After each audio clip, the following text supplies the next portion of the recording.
11th of November 2000, the first day of the ski season at Kaprun, a resort town in the heart of the Austrian Alps. In the valley, skiers boarded a ski train for the 3,200-meter climb through the mountain to the glacier above. But a few hundred meters into the journey, the train suddenly stopped and went dark. From the rear of the carriage came a deadly orange glow. The train was on fire. Passengers rushed for the doors, but they wouldn't budge. 155 men, women and children died that day. Only 12 emerged from the tunnel alive. The slopes were shut down while investigators tried to sort out what had happened. Somewhere under the ash and debris lay the clues. But it would take nearly a year and an amazing feat of engineering to discover the truth behind the disaster at Kaprun.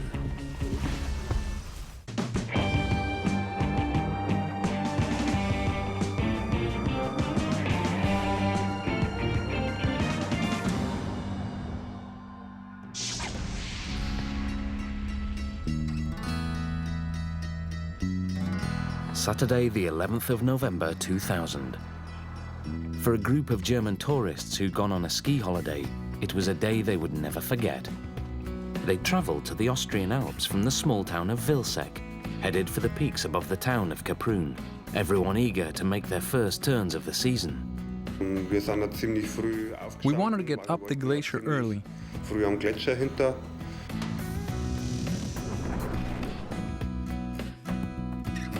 Kaprun is not known for its beautiful weather, but that day the weather was a dream. Altogether, 51 had made the journey from Germany. It was a tight-knit group. Roland Meyerhofer was traveling with his wife Elaine, his brother Karl Franz, and his 16-year-old niece. Roland's older sister, Birgit, and her husband Erwin were also along for the holiday. We laughed, played music and just enjoyed each other's company.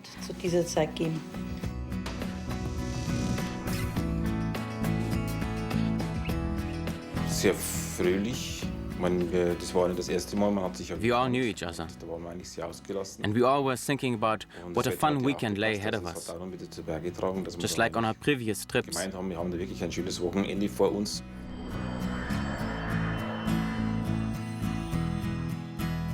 Kaprun's main attraction soars 3,200 meters above the little town, the Kitzsteinhorn Glacier. Once purely a farming community, tourism surged when cable cars were installed, allowing access to the mountains above. On a peak day, the resort can attract 10,000 visitors. Just before 9 in the morning, the German tour bus arrived at the base of the mountain. The group from Vilseck split up.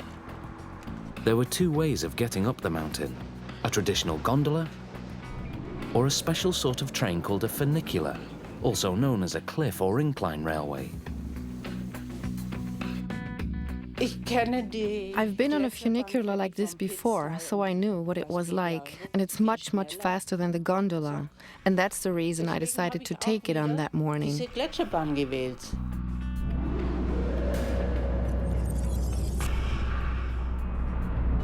A cross between a cable car and a train, the funicular at Kaprun carried up to 180 passengers at a time. It was built in 1974 and hailed as an engineering miracle, passing as it did through 3 kilometers of solid rock. And for 26 years, it had run without a hitch. But on a clear November morning, in the space of just a few minutes, its perfect record was suddenly and catastrophically shattered.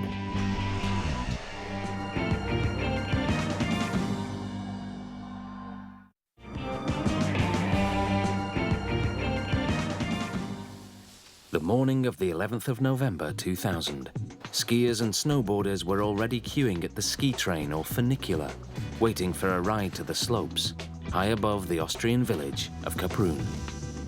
Unlike a conventional train, funiculars don't have engines. Heavy steel cables pull the carriages up steep inclines. The wheels and rails simply guide them along the path. In Kaprun, 2 funiculars moved up and down the mountain simultaneously, by way of a small section of double track. At the top, an alpine center housed a control room and restaurants. Just before 9 o'clock, the skiers from Vilseck, Germany boarded the funicular at the bottom. It was very tight on the train. People were squeezed shoulder to shoulder, and you could hardly move. Then, off we went. The funicular set off from the valley station at 9:02. No one could have known what lay ahead. It didn't occur to me that it could be dangerous. What could happen? Simultaneously, a second carriage set off from the alpine station at the top of the mountain, heading for the valley. It held the driver and a single passenger who was heading down to retrieve her sunglasses. By 9:03, the glacier was already buzzing with activity. Hundreds of skiers and snowboarders were getting in the first runs of the day. But in the funicular heading up the mountain, the first sign of trouble.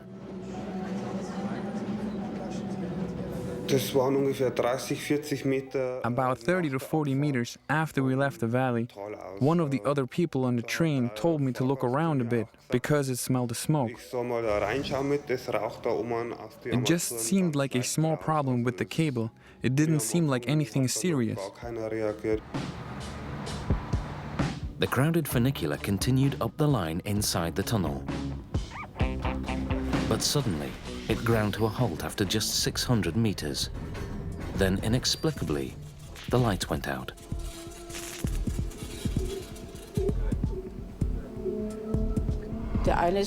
One guy said, "Oh, we'll be up in a few minutes. We'll make it up to the top before anything happens." My brother said, "Everybody relax, be calm, don't panic." He was calming people, and at the time everything was completely calm.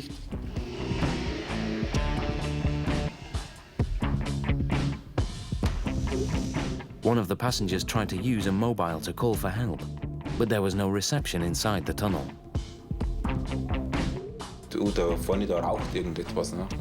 The smoke started increasing quickly. Then somebody said that the train was burning.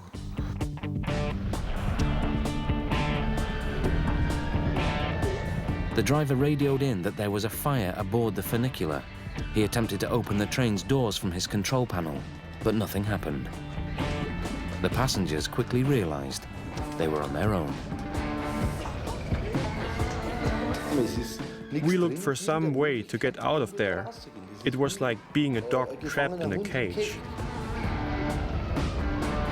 Some people tried to pry the doors open, but they wouldn't budge.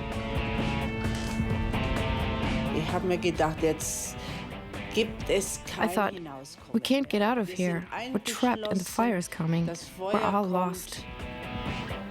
That's how it was in that moment. They searched frantically for a fire extinguisher or a hammer to break the windows, but found nothing. Panic turned to desperation.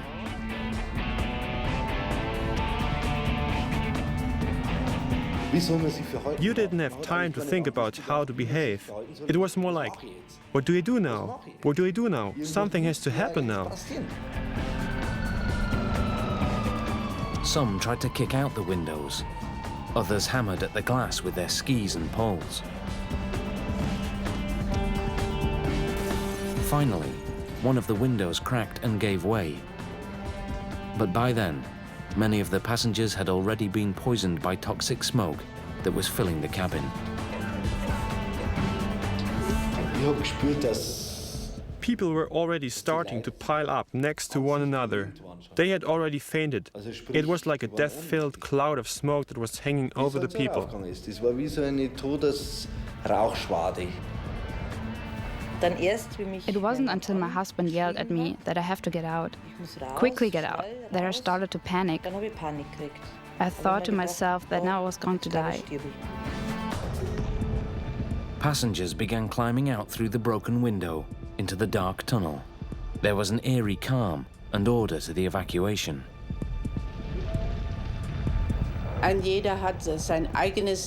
Everyone took their fate in their own hands. Everyone saved their own lives. Nobody said to me, "Go out," or "Come here with me." No one spoke to anyone else. No one spoke to anybody. Keiner hat zum anderen was gesagt. Through the choking smoke, people hunted for friends and family. In one way, Roland Meyerhofer was lucky. His wife Elaine was nearby. She was a few meters away. It was a question of seconds. If I had looked around, if my wife was maybe 2 meters away from me, then I wouldn't be in front of you now. But Roland couldn't find his brother, Karl Franz. Searching for his 16-year-old daughter, he hadn't left the funicular. Roland would never see his brother or niece again.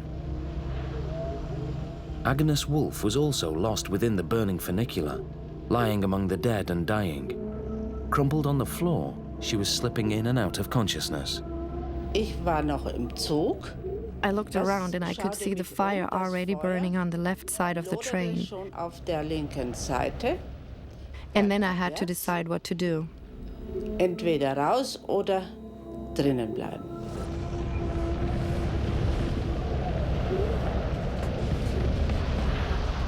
Ironically, the fire helped save her life. The flickering flames cast just enough light for her to find her way to the broken window. Agnes was the last person to get out of the train alive. In the tunnel, those who'd escaped were uncertain which way to flee. Many passengers ran up the tunnel, choosing not to go past the fire burning at the rear of the train. A deadly mistake. Soon the smoke had also engulfed the second funicular, traveling down the mountain with its single passenger. Smoke was rapidly filling the Alpine station as well, plunging it into darkness. Back in the tunnel, amidst all the confusion, Erwin Getz saw something that would save his life. When we got out and looked down, you could see this tiny hole way down below. I didn't know if it was further going up or going down. But I saw the opening at the bottom, so I thought I'd better go down. Erwin convinced those around him to head down the tunnel, past the burning funicular. Partway down, they turned and witnessed a horrible sight.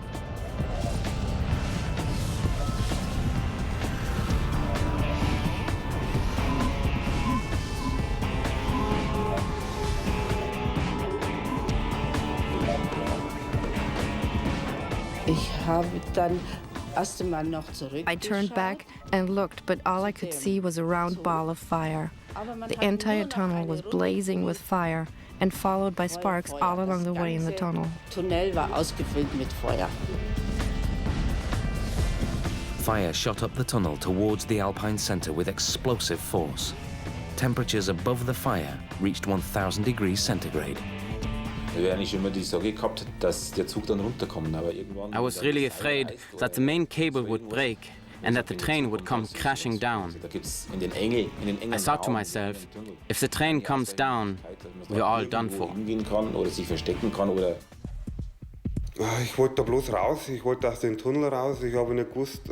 I just wanted to get out of the tunnel. I didn't know what was going to happen, whether the train would come down, whether the cable would break. I just wanted to get out of there. I was overjoyed when I got out of the tunnel and into the open air.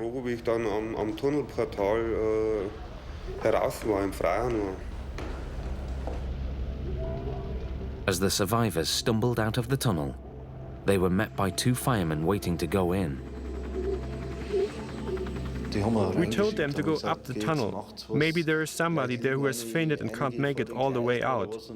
But they returned shortly thereafter and said it was simply too dangerous.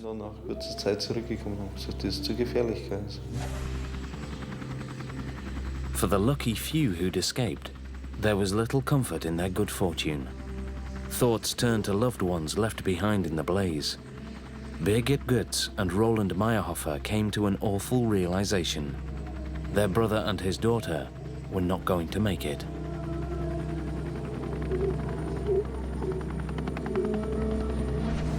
My younger brother was standing at the bottom. I went to him and asked him, "Where's our older brother?"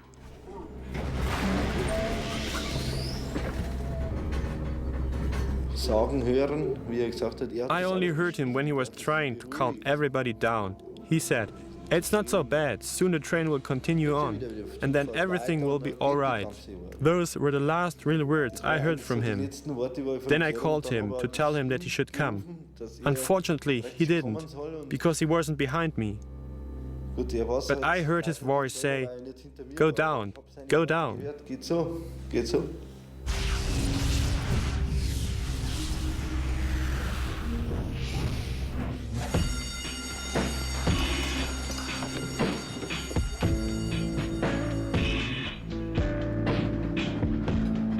Rescue workers faced an arduous task, fighting a fire that was 600 meters inside a mountain. The only possibility for the fire department was to get up the mountain with a helicopter or to try to operate from the valley station.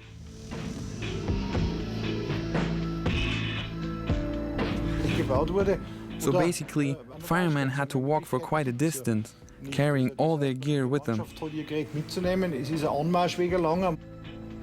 They feared that at any moment, the funicular could come crashing down the steep track, killing anyone walking up from below. The only alternative was a small service shaft halfway up the mountain that provided closer and safer access to the funicular and any survivors. The first adventure that day was to try to even get to that spot halfway up the mountain.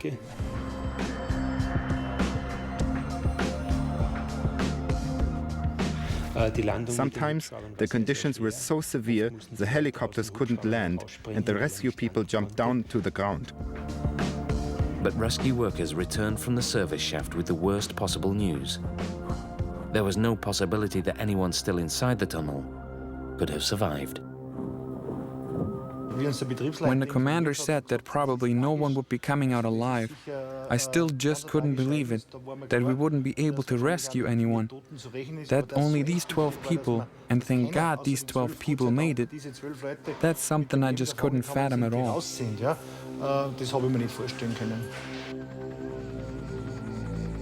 As the fire burned down, a team of 3 firemen with special protective gear entered the Alpine Center at the top of the mountain, headed for the tunnel. Once inside, they discovered the bodies of 2 skiers who'd been trapped in the toilet when smoke had filled the building. Partway down the tunnel, they found the bodies of the driver and the lone passenger in the second funicular that had been heading down the mountain. They too had died of smoke inhalation. By 1 that afternoon, rescue officials had confirmed that 3 people had died, but noted ominously that the train could have been carrying as many as 180 passengers. It took almost 3 hours for the firemen to reach the burned funicular where the Inferno had started. The charred bodies of the passengers were scattered in and around the twisted skeleton of the train. For even the most seasoned rescue workers, it was a dreadful scene. It's the worst thing that can happen to a fireman, to arrive at the scene of the accident and to know that there's nothing more you can do. But here in Kaprun, we couldn't do anything and we were just so helpless. By late afternoon, most skiers had come off the mountain to the valley below. In the car park, there was a frantic search for family and friends. Those who did not return probably hadn't survived.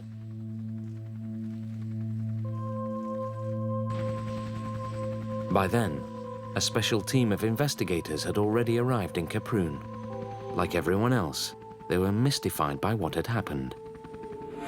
The funicular was considered to be fireproof. It had no engine, so there was no fuel to burn, and it had been given a clean bill of health by safety inspectors only a month before.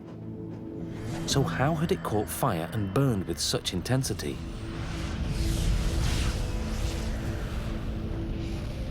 Could a careless passenger have sparked the blaze?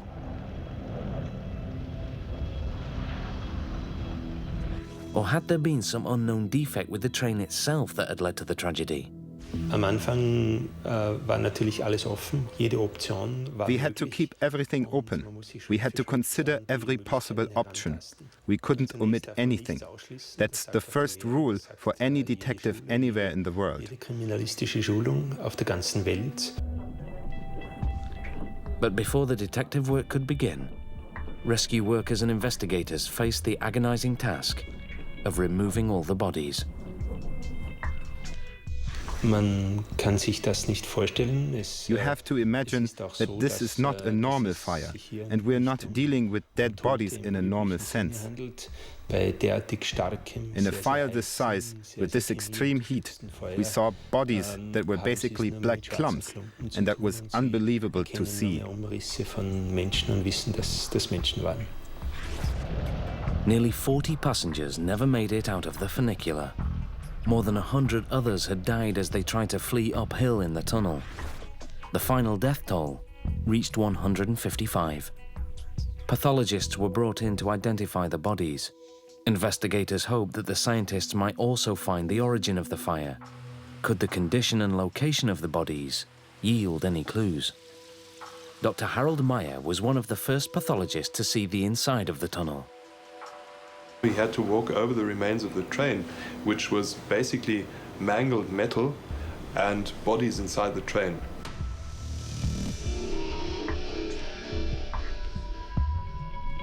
The problem was that the heat and the flames were so intense and had been working on the bodies for such a long time that the entire clothes and personal belongings had burnt away if they were not made of steel, like, let's say, coins or steel jewelry. The bodies were far too badly burned to reveal anything about the cause of the fire.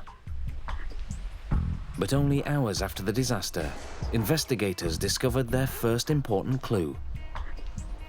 An oily substance on the tracks just inside the tunnel entrance. Had something been leaking from the funicular? If so, what role had it played in the fire that had claimed so many lives?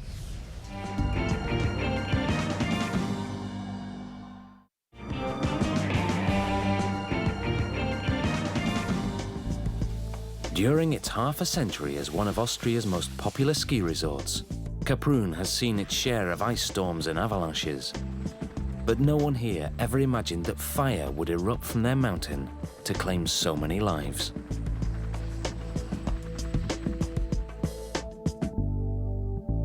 On the 17th of November 2000, 6 days after the disaster at Kaprun, a memorial service was held and shown on television across Austria.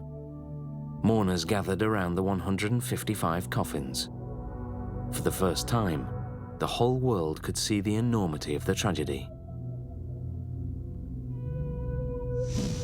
In Kaprun, a team of experts was trying to determine what had happened, why so many lives had been lost. Nobody ever thought that there could be a fire in a funicular like that, because there is no motor, nor any kind of fuel used, and no fire has ever been documented on a funicular anywhere in the world.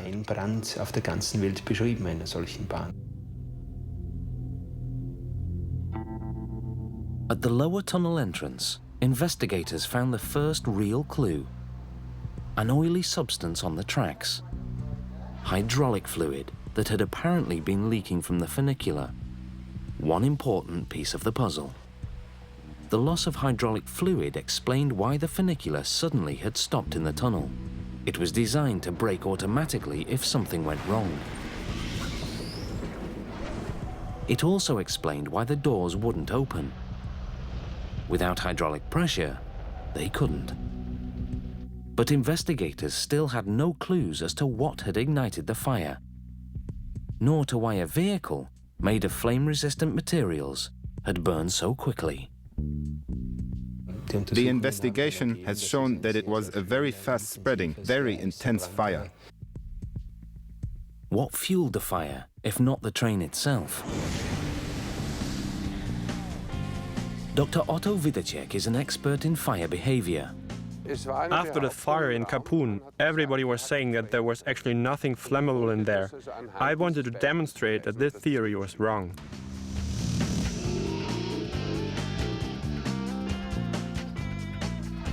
While the funicular had been constructed using flame-resistant materials, much of what was inside it was highly flammable. Just about everything the passengers had been wearing or carrying, boots, skis, snowboards and synthetic clothing, was all ready fuel for the fire.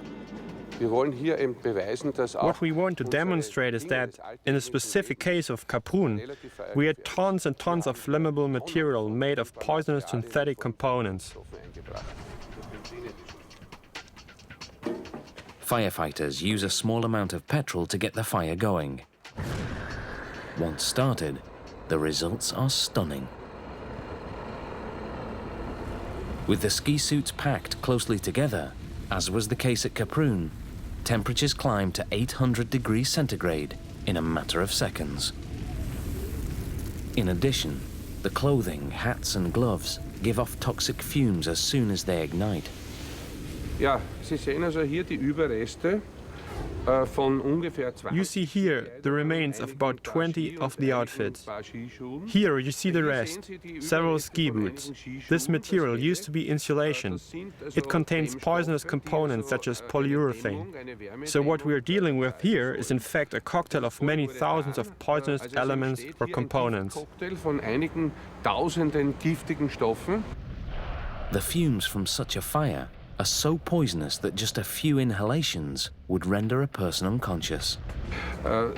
Sie müssen sich vorstellen, so wie das hier. This melt that you see here is a small scale. At Kaprun, it continued for a length of 30 to 40 meters on the track, and the bodies were mangled into it. Dieser haben sich die Leichen dieser Menschen befunden. Man kann sich also die Brandbelastung. But I want to make it very clear that the ski clothing did not cause the fire in the Kaprun tunnel.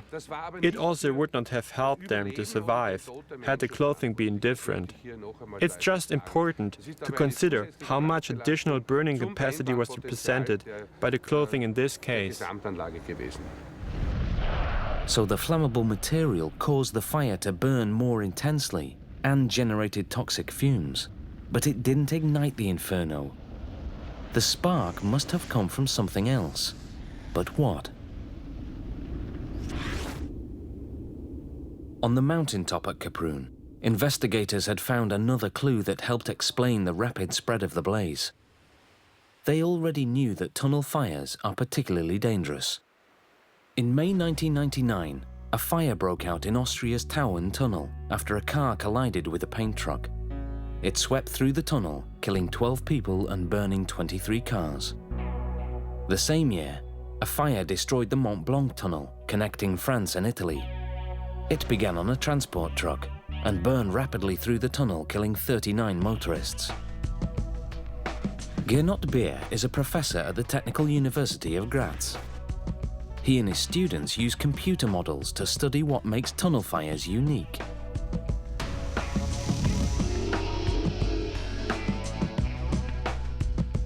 In the Mont Blanc tunnel, the entrance and the exit of the tunnel are two different heights.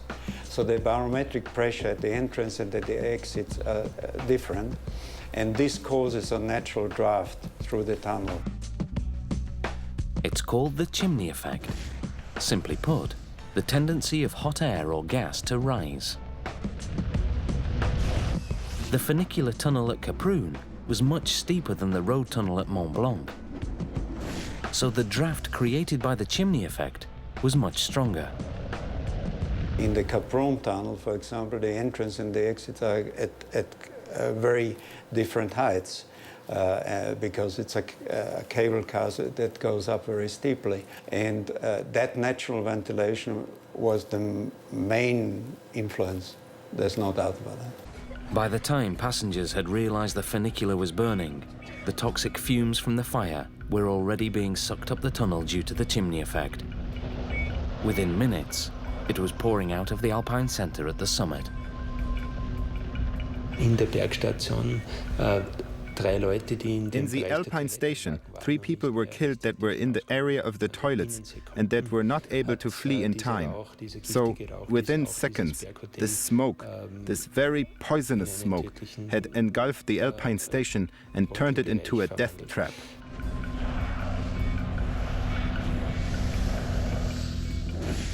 Another key piece of the puzzle fell into place for investigators. When the control room in the Alpine station had started filling with smoke, the two machinists working there escaped through the fire doors. The fire doors at the mountain station had closed automatically because of the smoke.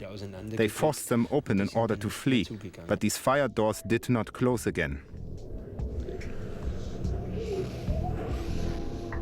With the fire doors open, the chimney effect got an instant boost. Air rushed through the tunnel. It's a moment survivor Erwin Goetz remembers vividly. There was a very strong, cold wind coming up the tunnel. We were sweating, but there was this cold wind hitting our faces. It was a feeling that I can't even describe. The sudden increase in airflow fanned the flames, and the fire turned into an inferno. Temperatures in and above the blaze reached 1,000 degrees centigrade. But what if the fire doors had remained closed? There would be no possibility of the air going anywhere, yeah? So it would be stopped in the tunnel. And of course you can't achieve a completely sealed situation, but that certainly would have made a big difference. The chimney effect explained the rapid spread of the fire up the tunnel. But investigators still didn't know what had started the blaze in the first place. Inside the tunnel, they continued poring over the wreckage of the burned funicular. It was cramped and dangerous work. It was pitch black in there. The first thing we did was to install a new light system. We had to do this without touching the existing electrical lines, because we had to leave those clues as untouched as possible for the investigation.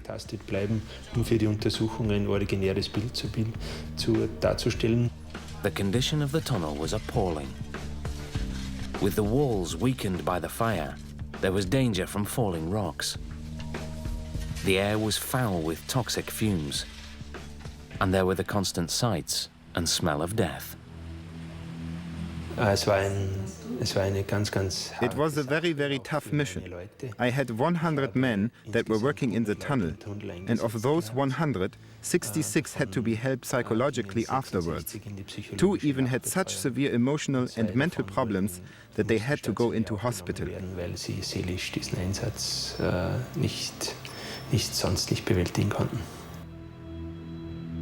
To make matters worse, the twisted shell of the funicular sat precariously on the steep grade of the tunnel, making it almost impossible to examine. But investigators knew that somewhere in the funicular lay the clue as to what had started the fire. The only way to find out what had happened was to extricate it from the tunnel.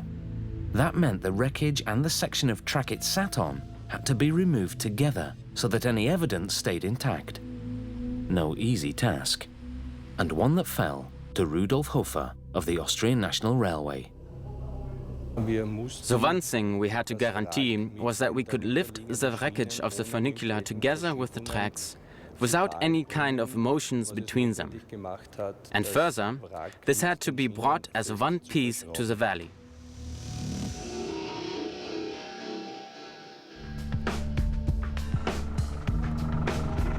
Hofer and his team pulled tons of equipment up the mountain to the service entrance, halfway up the line. There they established a staging ground from which they had easy access to the wreckage.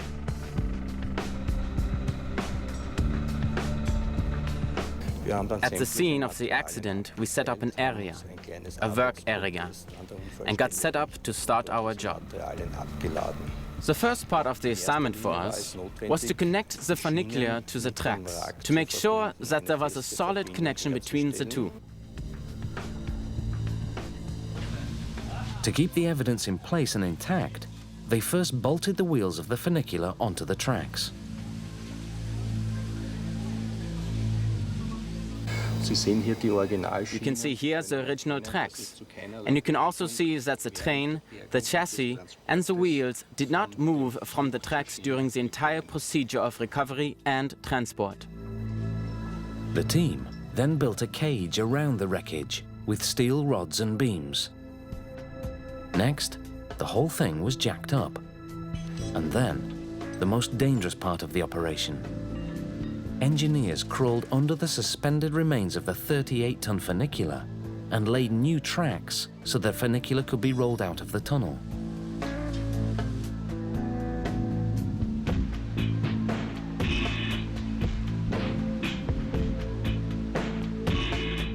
Once a fully functional ski train shuttling passengers up and down the glacier, the funicular emerged a grotesque tangle of wreckage, lowered down by cable and winch.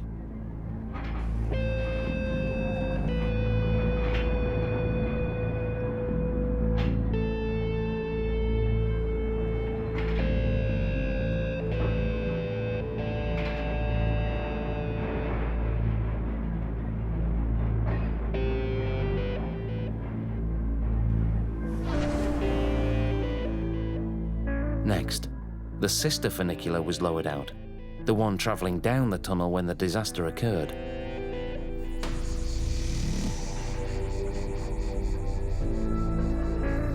For onlookers, it was an eerie sight. An identical copy of the funicular in which so many died, scarred, still covered in a heavy coat of black soot, but perfectly intact and in working order.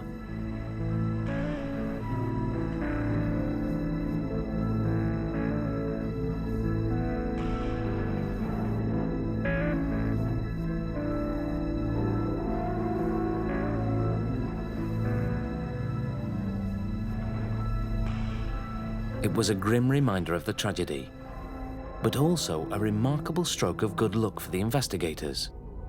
Both funiculars had been built at the same time, and they had always been refitted and modified in exactly the same way. If the cause of the fire came from within the funicular, it should also be found in its twin. Whenever something was found in this train that didn't seem to be normal, that seemed to be suspicious to us, we went back to the burnt train and we'd find the same element in this burnt train. The funiculars were taken to the University of Linz for intense examination. Investigators focused on the rear driver's cabin, where the survivors said the fire had started. And there, they discovered a major cause for concern. Under the driver's console was an added piece of wood paneling, and fitted into it was a small electric heater. Behind the console, another crucial discovery: the precise spot where investigators had determined the hydraulic lines had been leaking on the other funicular. This is due to the high pressure that the oil is under in these pipes, but that's a very normal phenomenon, that about 1 drop of oil per day seeps out at the sealing points. Now, this was going on for several weeks, maybe several years, and so these drops that were falling down had contaminated the area below them. Was this the origin of the fatal fire? Investigators seemed to have all the ingredients they were looking for: hydraulic fluid, combustible material, and now perhaps the cause of the spark.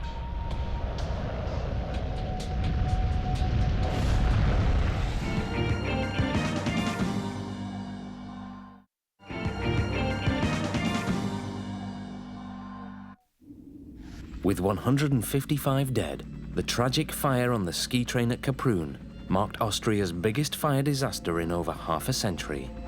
11 months after the tragedy, investigators were finally on the verge of solving the mystery of what had ignited the Inferno. They knew it had started in the rear driver's cabin. They also knew the hydraulic lines behind the driver's console had been leaking, and they discovered that a small electric heater had been added to the console. These heaters were purchased from a hardware store and are only intended for installation in a washroom. There was also an instructional manual that came with these heaters that said explicitly that this kind of heater is not intended or is not made for installation on a vehicle. Investigators bought an exact replica and ran it through a battery of tests. They discovered that if the fan in the heater was blocked or stopped turning, the heating coil became dangerously hot. so hot the unit's plastic casing would burn. They couldn't pinpoint why the fan failed, but they were certain it was the heater that had started the fire. Versuche an parallelen Instrumenten, an parallelen Heizlüftern, wie sich das All these tests pointed to a very clear cause of the fire. And despite all the discussions and controversial discussions between the different expert witnesses, they all came back to the same cause of the accident. That point was always clear. Sind alle immer wieder auf diesen selben Punkt gekommen, was die Ursache betrifft. Investigators were finally able to piece together the whole sequence of events.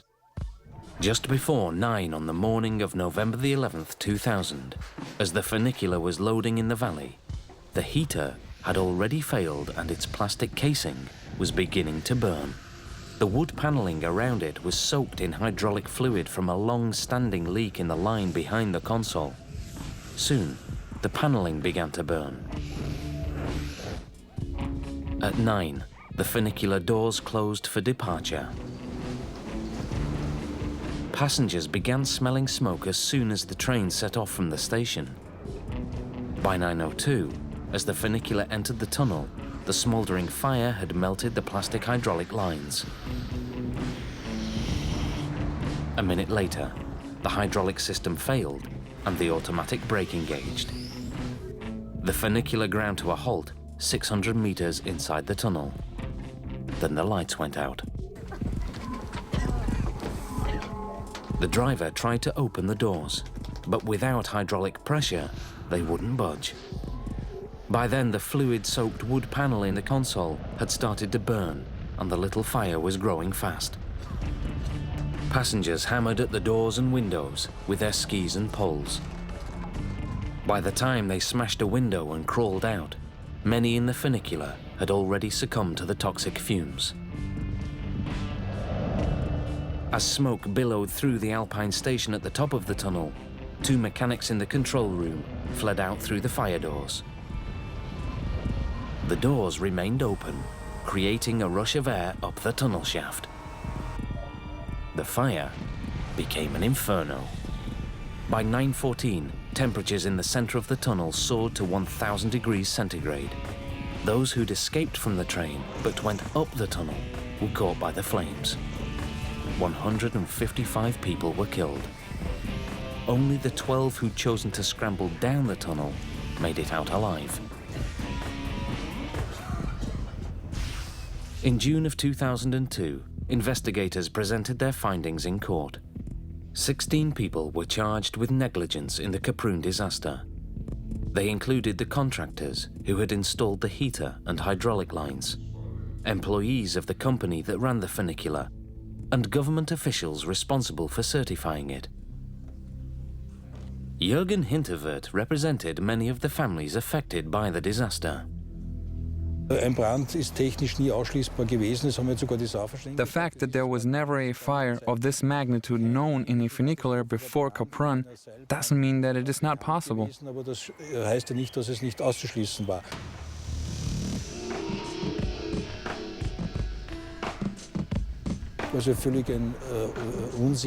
And assuming that such a fire is possible, one would have to prepare for it and have safety features implemented. This was not the case, and that's why we feel people were criminally negligent.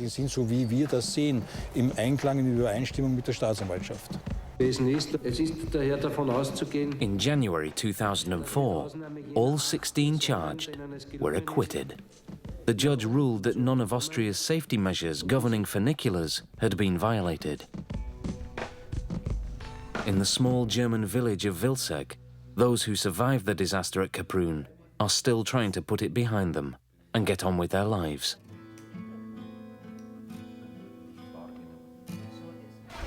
The saying goes that time heals all, but in this case, it's not true.